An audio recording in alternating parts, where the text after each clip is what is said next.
Notre monde abrite plusieurs grandes religions avec une multitude de courants en leur sein. Le christianisme est le plus diversifié, avec différentes formes de catholicisme, d'orthodoxie et de protestantisme, chacune de ces trois ayant une pléthore de dénominations différentes. Le deuxième système de croyance le plus important est l'islam, avec des factions chiites et sunnites. Viennent ensuite l'hindouisme, le bouddhisme, le shintoïsme, le sikhisme, l'athéisme, parmi d'autres. De nombreuses personnes reconnaissent ouvertement qu'elles ont leur propre foi. Spirituel, mais pas religieux, est un refrain courant aujourd'hui. Il est impossible de dénombrer avec précision la prolifération sans fin des systèmes de croyance dans un monde qui compte plus de 8 milliards d'êtres humains. Pour toute personne sensée, quelle que soit sa foi, une question se pose. Comment puis-je savoir si ce que je crois est vrai? Après tout le monde ne pense-t-il pas que ce qu'il croit est la vérité? Mais comment cela est-il possible alors que nous croyons tous quelque chose de différent?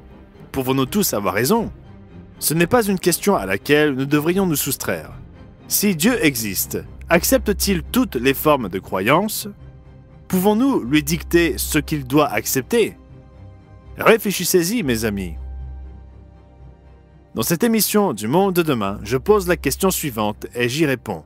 Ce que vous croyez au sujet de Dieu, est-ce la vérité? Je reviendrai dans 5 secondes pour vous montrer comment vous pouvez savoir si ce que vous croyez au sujet de Dieu est vrai.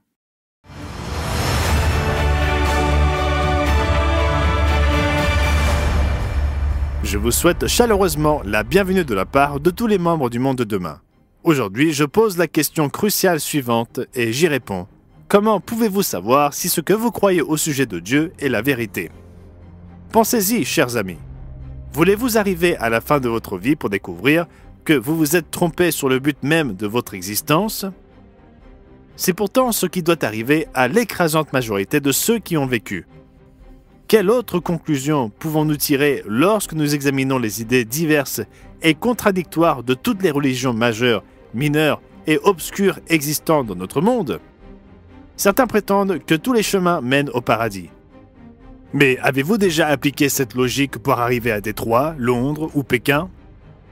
Et pensez-y, toutes les religions ne sont pas d'accord sur la destination finale, ni sur ce qu'il faut faire pour y arriver. La logique pure nous dit que c'est absurde. Qu'est-ce qui vous fait penser que vos croyances sont les bonnes? J'ai dû me poser la même question et franchement, je suis étonné de voir à quel point il est facile de trouver la réponse. Cependant, il y a 2 obstacles que nous devons surmonter au préalable. Numéro 1, suis-je prêt à affronter sincèrement la question? Et numéro 2, par où commencer? Soyons honnêtes avec nous-mêmes. Aucun d'entre nous n'aime pas admettre avoir tort. Les chrétiens croient que la vérité se trouve dans le christianisme, mais au sein du christianisme, les catholiques et les protestants croient que leur foi est la bonne. Les musulmans croient que l'islam détient la vérité. Les hindous croient que l'hindouisme est la voie à suivre. Quant aux athées, ils rejettent l'idée même de Dieu. Alors, quelles que soient vos convictions, pourquoi auriez-vous raison et les autres non? Avez-vous examiné sérieusement et objectivement la question? Voulez-vous prouver à vous-même? La réponse risque de ne pas vous plaire si vous remettez sincèrement en question vos croyances de longue date. Et si vous n'aimez pas la réponse, quelles en sont les implications? Que ferez-vous à ce sujet? Allez-vous procéder à des changements difficiles? Admettrez-vous vos erreurs? Si vous êtes prêt à remettre en question vos croyances de longue date, où allez-vous chercher la réponse? Dans la suite de cette émission, je vous donnerai 3 clés pour trouver la réponse à cette question d'une importance essentielle. La clé numéro 1. Prouvez par vous-même que Dieu existe. Croire est une chose, mais prouver ses croyances en est une autre. S'il n'y a pas de créateur tout-puissant et omniscient, il n'est pas nécessaire d'aller plus loin. Chacun d'entre nous doit décider par lui-même de ce qui est bien ou mal et du sens temporel de la vie. Toutefois, si la prépondérance des preuves exige un créateur intelligent, il nous incombe de chercher à le connaître et de découvrir ce qu'il attend de nous. Les athées supposent que la théorie de l'évolution leur donne raison. Mais ont-ils vraiment soumis cette théorie à un examen approfondi? Franchement, les preuves de l'existence de Dieu sont partout autour de nous. Pourquoi la Lune est-elle 1/400e de la taille de l'astre solaire, placée à la distance exacte permettant une éclipse solaire totale? Quelle coïncidence! Pourquoi 70% de cette planète est-elle recouverte d'eau, ce qui apporte une multitude de bienfaits, certains évidents, d'autres moins, et ceux que nous découvrons encore? Pourquoi l'eau est-elle la seule substance qui existe communément ici-bas, sous forme liquide, solide et gazeuse? Et pourquoi la congélation de l'eau défie-t-elle la norme de la contraction en se dilatant, ce qui permet à la glace de flotter plutôt que de couler? Lorsque nous observons la perfection qui abonde dans les créatures petites et grandes, nous reconnaissons la conception, la fonctionnalité et la beauté. Les hippopotames herbivores et mammifères, ainsi que les crocodiles carnivores et pondeurs d'œufs, ont-ils vraiment tous les deux évolué à partir d'un ancêtre commun il y a 55 millions d'années, comme l'affirment les évolutionnistes? Comment se fait-il que ces ancêtres communs, si essentiels à la théorie de l'évolution, n'existent que dans l'imagination des artistes et non dans les archives fossiles? Il y a aussi tout le sujet de la microbiologie et des protéines, les éléments constitutifs de la vie. Comment l'ADN, le code le plus sophistiqué connu de l'homme, a-t-il évolué? Steve Jobs a eu besoin d'humains intelligents pour élaborer des codes pour ordinateurs, mais tous les auteurs de codes réunis ne peuvent égaler la sophistication, la précision et la concision de l'ADN. Et comment l'évolution a-t-elle pu se produire alors que l'ADN a besoin de protéines et que les protéines n'existent pas en dehors de l'ADN? Lequel est apparu en premier et comment l'un a-t-il survécu en attendant que l'autre évolue? Dans les cellules vivantes, les protéines sont assemblées par de petites machines, elles-mêmes constituées de protéines. Là encore, qu'est-ce qui est apparu en premier? La chaîne de montage ou les protéines qui la composent? Mathématiquement, il est impossible que la vie surgisse spontanément d'un matériau non vivant, comme l'admettent même les évolutionnistes. La probabilité que cela se produise est stupéfiante. On estime que le nombre d'atomes dans l'univers connu est de 10 à la puissance 78 jusqu'à 10 à la puissance 82, c'est-à-dire le chiffre 1 suivi de 78 zéros jusqu'à 82 zéros. Pourtant, comme l'explique l'évolutionniste Bill Bryson, la probabilité qu'une protéine typique s'auto-assemble est d'1 sur 10 à la puissance 260, c'est-à-dire le chiffre 1 suivi de 260 zéros. Mes amis, comprenez-vous ce que cela signifie? Chaque fois que vous ajoutez un zéro, le nombre est multiplié par 10. Ainsi, les chances qu'un seul type de protéine s'auto-assemble sont franchement nulles. En réalité, il s'agit littéralement d'une chance sur un nombre supérieur à des milliards et des milliards et des milliards de fois plus grand que le nombre d'atomes dans l'univers observable. Il n'est pas étonnant que Bryson admette que le hasard puisse produire même une seule protéine semble franchement improbable. Il est clair que la matière est apparue à un moment donné et qu'il n'y a pas eu assez de temps pour qu'une seule cellule ait pu évoluer. Ainsi, même si les évolutionnistes admettent que c'est mathématiquement impossible, ils disposent d'une réponse standard pour étayer leur foi en l'impossible. Nous existons, donc c'est arrivé. Bien entendu, il s'agit d'une fausse piste qui détourne l'attention de la question pertinente. Notre existence n'est pas en cause. La vraie question est de savoir comment nous en sommes arrivés là. Donc la clé numéro 1 était « Prouvez par vous-même que Dieu existe ». Les preuves de l'existence de Dieu sont omniprésentes pour quiconque a l'esprit et les yeux ouverts. Dans la partie précédente, je n'ai même pas effleuré la surface de toutes les preuves de l'existence de Dieu. Même en dehors de la microbiologie, les preuves de l'existence de Dieu sont partout. C'est pourquoi l'ancien roi David a déclaré dans un psaume à juste titre « L'insensé dit en son cœur, il n'y a point de Dieu ». L'apôtre Paul écrivit ces mots sévères dans Romains chapitre 1 et au verset 18. La colère de Dieu se révèle du ciel contre toute impiété et toute injustice des hommes qui retiennent injustement la vérité captive, car ce qu'on peut connaître de Dieu est manifeste pour eux, Dieu le leur ayant fait connaître. En effet, les perfections invisibles de Dieu, sa puissance éternelle et sa divinité, se voient comme à l'œil nu depuis la création du monde quand on le considère dans ses ouvrages. Ils sont donc inexcusables. Si vous voulez savoir si votre système de croyance est correct, vous devez prouver l'existence de Dieu. C'est la première clé. La deuxième clé est la suivante. Prouvez par vous-même que la Bible est vraiment la parole de Dieu. N'est-il pas logique de croire que si Dieu existe, il a un but pour l'humanité et qu'il ne nous a pas laissés dans l'ignorance quant à ce but?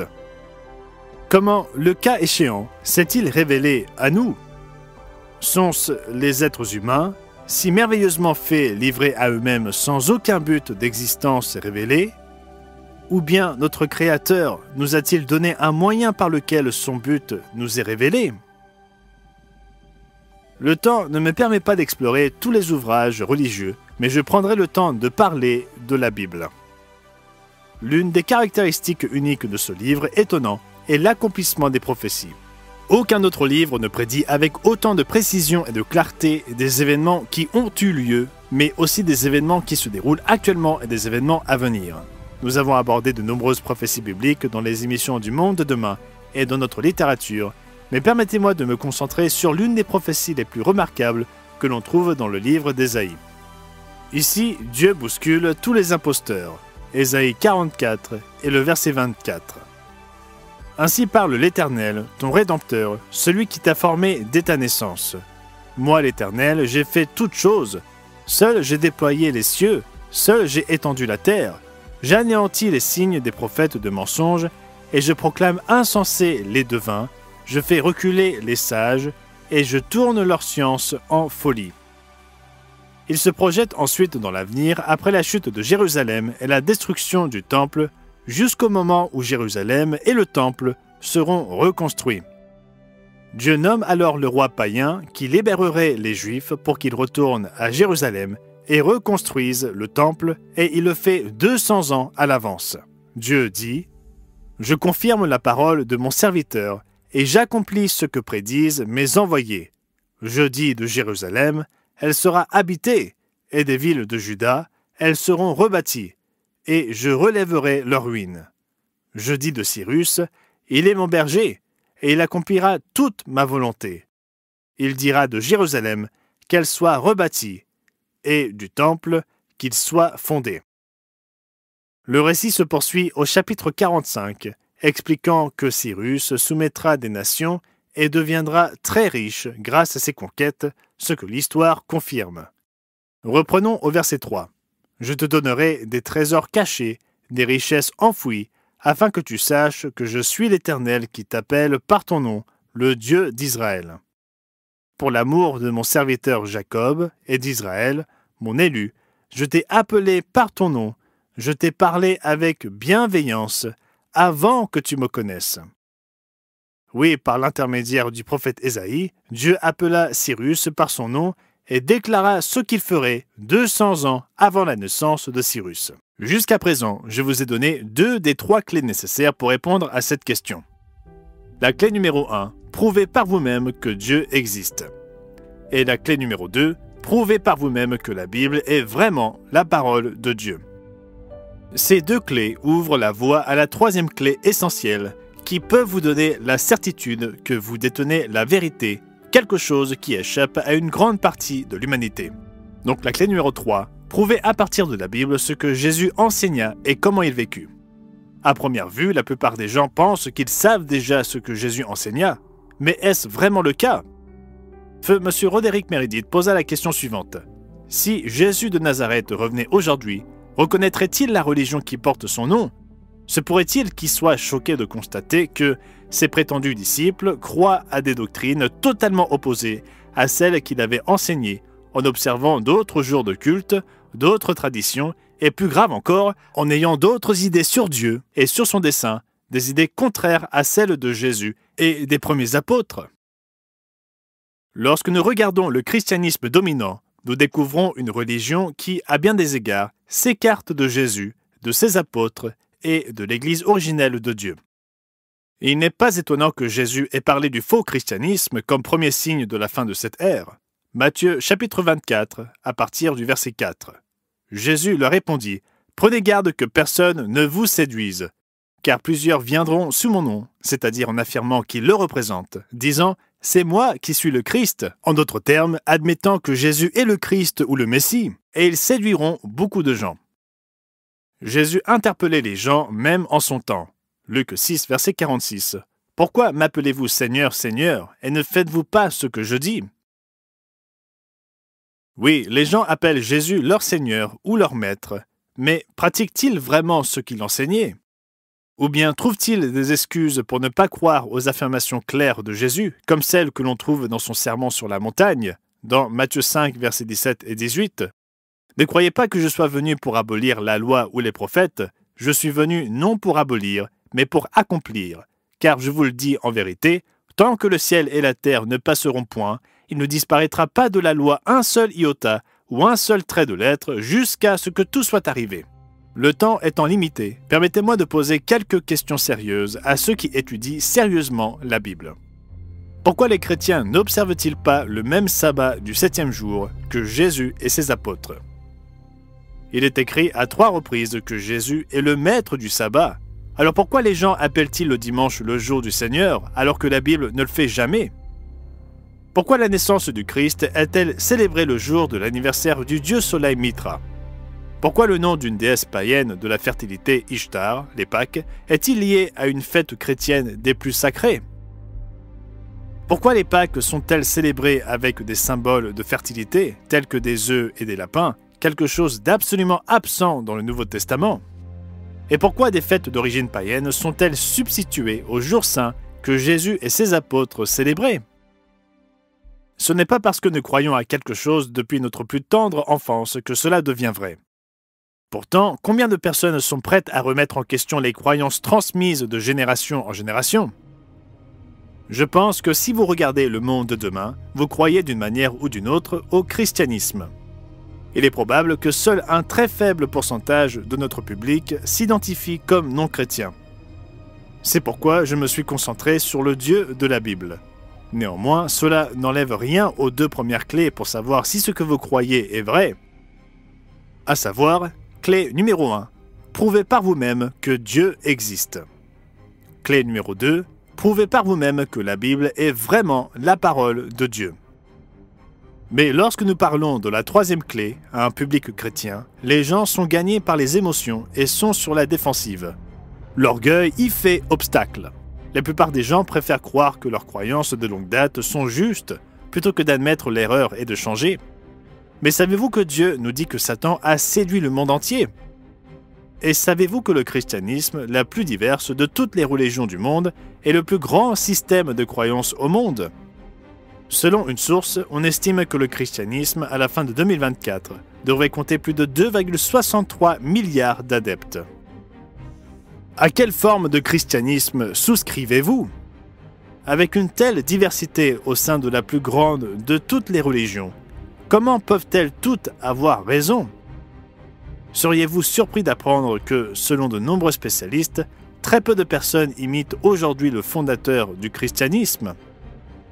Jesse Lyman Herbert, érudit protestant respecté, souligne qu'il n'a pas fallu longtemps pour que le christianisme prenne un mauvais tournant.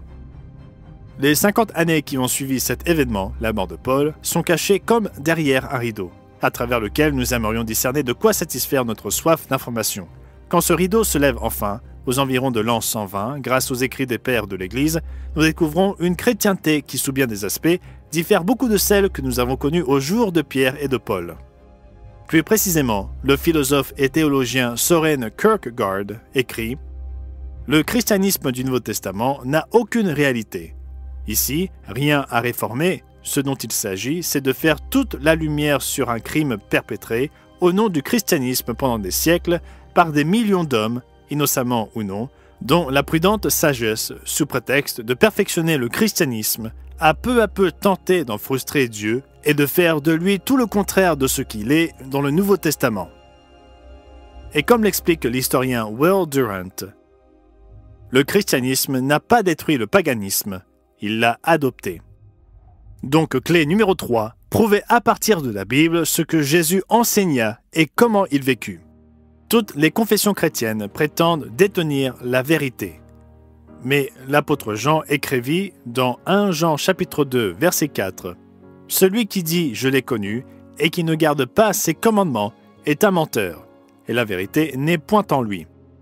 Mais l'amour de Dieu est véritablement parfait en celui qui garde sa parole. Par cela, nous savons que nous sommes en lui. Celui qui dit qu'il demeure en lui doit marcher aussi comme il a marché lui-même. Chers amis, marchez-vous dans les pas de Jésus? En êtes-vous sûr? J'espère que cette vidéo vous a été utile. Si vous l'avez trouvée utile et que vous voulez en savoir plus, assurez-vous d'obtenir votre brochure gratuite sur la Bible, réalité ou fiction, en cliquant sur le lien dans la description ou en allant sur notre site internet mondedemain.org. Ici, au Monde de Demain, nous voulons vous aider à comprendre votre monde à travers les pages de la Bible. Alors n'oubliez pas d'aimer, de vous abonner et d'appuyer sur la cloche pour ne manquer aucune vidéo. Merci d'avoir regardé et à la prochaine fois.